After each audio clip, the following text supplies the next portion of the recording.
ধর্ষকের পরিচয় হোক শুধু ধর্ষক। 6 বছর বা 4 বছরের একটি শিশু ধর্ষিত হয়েছে, সেখানে চট্টগ্রামের হাজার হাজার লক্ষ লক্ষ মানুষ সড়ক অবরোধ করেছে, পুলিশের গাড়ি আটকিয়ে দিয়েছে, পুলিশের গাড়ি পুড়িয়ে দিয়েছে।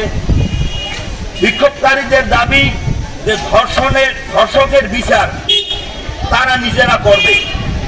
তারপরও বাংলাদেশে একটি আইন আছে, আইনের রীতিতে সবকিছুর বিচার হবে।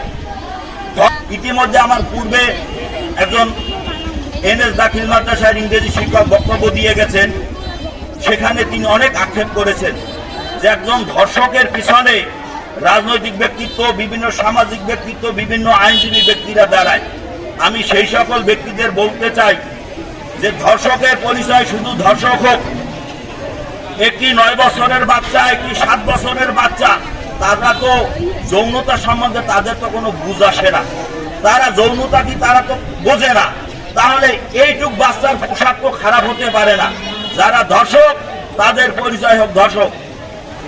আপনারা জানেন যে 2017 সালে আমার মেয়ে নৃশংসভাবে এই একইভাবে ধর্ষিত হয়েছে এবং আমার মেয়ে খুন হয়েছে। আজকে 2017 সাল থেকে 2026 সাল পর্যন্ত এর মধ্যে আশা করেছিলাম যে বিজ্ঞ আদালত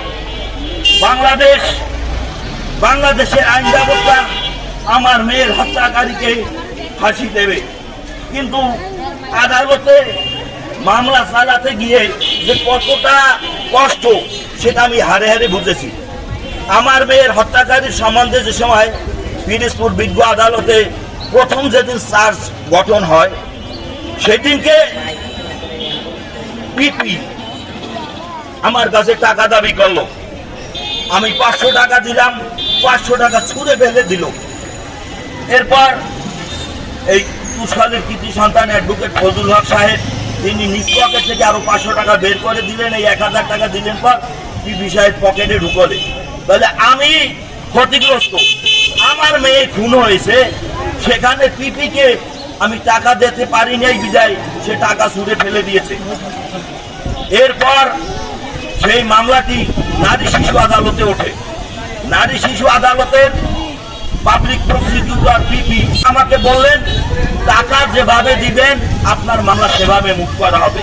তো সর্বোপরি মাননীয় স্বরাষ্ট্রমন্ত্রী, মাননীয় প্রধানমন্ত্রী মহোদয়ের কাছে দৃষ্টি আকর্ষণ করছি, প্রাথমিকভাবে ধর্ষণ প্রমাণিত হলে সর্বোচ্চ 15 দিনের মধ্যে তার দৃষ্টান্তমূলক শাস্তির ব্যবস্থা করুন, এই আশাবাদ এবং এই দাবি ব্যক্ত রেখে আবারও কুশলী এনএস দাখিল মাদ্রাসার সকল শিক্ষক শিক্ষিকা ছাত্রছাত্রীদের প্রতি কৃতজ্ঞতা জানিয়ে আমি আমার সংক্ষিপ্ত বক্তব্য শেষ করছি।